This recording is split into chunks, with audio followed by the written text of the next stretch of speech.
네, 오늘은 이재명 대표 위중교사 사건과 관련해서 팩트체크를 좀 해볼까 합니다. 윤석열 대통령은 2021년 대선 후보 시절에 대학생들과 대화를 하면서 이런 말을 한 적이 있습니다. 여러분이 만약 기소를 당해 법정에서 상당히 법률적으로 숙련된 검사를 만나서 몇 년 동안 재판을 받고 결국 대법원에서 무죄를 받았다고 하더라도 여러분의 인생은 절단납니다. 그런데 지금 윤석열 정권의 정치검찰이 이를 야당 대표에게 그대로 실천을 하고 있습니다. 객관 의무 위반, 증거 왜곡 등 야당 탄압을 위한 일그러진 검찰의 행사는 대한민국 민주주의와 법치주의의 근간을 위협하고 있습니다. 대표적인 사례가 이재명 대표에 대한 위중교사 사건입니다.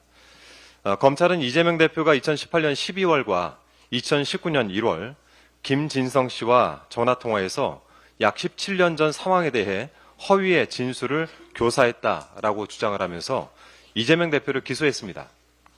즉 2002년 당시 KBS 측과 김병양 성남시장이 이재명 대표를 주범으로 몰기 위해 KBS 최철호 PD에 대해서만 고소 취소하기로 협의를 했다라는 김진성 씨의 위증을 교사했다라는 것입니다.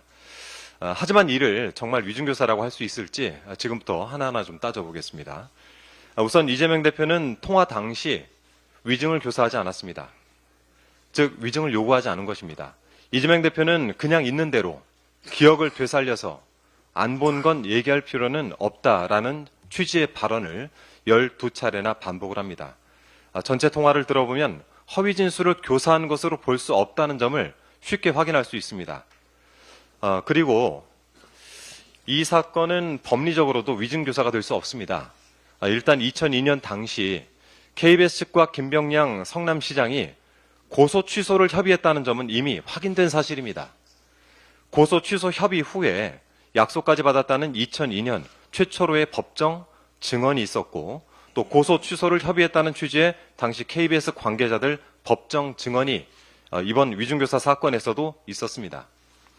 김진성 씨가 김 시장의 고소 대리인이자 비서실장격 수행 비서로서 김 시장과 내밀한 사이였기 때문에 이를 모를 리가 없습니다.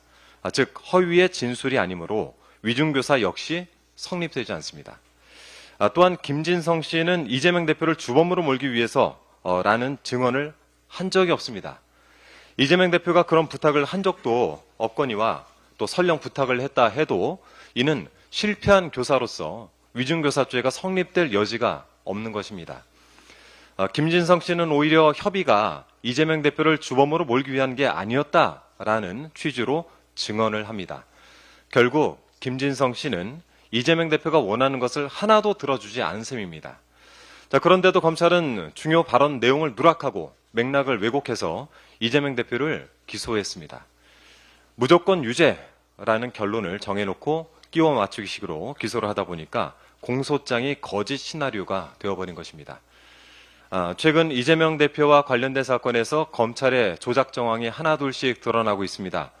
연어회 술파티 및 허위 진술 세미나의 존재를 짐작하게 한 쌍방울 법인카드 결제 내역, 김용 전 민주연구원 부원장의 무죄 가능성을 확실하게 보여준 구글 타임라인 감정 결과까지 현재 검찰의 모습을 보면 비밀이나 잘못한 일이 드러날까봐 두려워서 벌벌 떤다라는 사자성어로 장두노미라는 표현이 있는데 이것이 딱 들어맞는 표현이 아닌가 싶습니다. 우리는 여기서 단순하지만 분명한 진리를 다시금 깨닫게 됩니다. 거짓은 결코 진실을 이길 수가 없습니다. 이는 검찰의 조작과 왜곡으로 점철된 위중교사 사건에서도 마찬가지일 것입니다. 오는 25일 법원의 공정하고 올바른 판단을 기대하겠습니다. 이상입니다.